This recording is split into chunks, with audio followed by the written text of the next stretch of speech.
Kejap. 1 minit je. Jangan scroll dulu. Ini pula contoh EPP untuk 100 gram emas seperti ini. Lah, rupanya 100 gram pun boleh buat SEPP. Dan sekali lagi, ini bukan ansuran jual beli emas, tidak.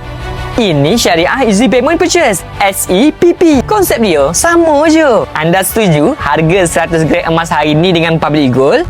Public Gold akan pegang duit bayaran berperingkat untuk tempoh 10 bulan. Belum berlaku jual beli lagi dan belum ada akad jual beli lagi. Dalam contoh ini, jumlah harga yang dipersetujui sekitar RM62,538. Bayaran dibuat selama 10 bulan lebih kurang RM6,200 je sebulan, seperti yang dipaparkan dalam aplikasi ini.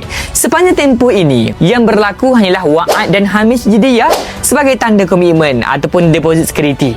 Harga emas dikunci awal. Kalau harga emas naik sepanjang 10 bulan ni, harga anda tak berubah pun. Jadi, bila cukup bayaran 10 bulan yang ke-10 tu, barulah dibuat akad jual beli yang sebenar dan ketika itu 100 gram emas fizikal bertukar milik secara sah. Dengar ni betul-betul. Tahun lepas 100 gram emas ini sekitar 41,000.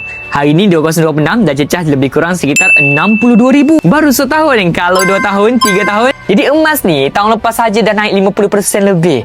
Jadi nak tunggu lagi ataupun nak mula belajar simpan emas dengan Public Gold di bawah bimbingan Izzat?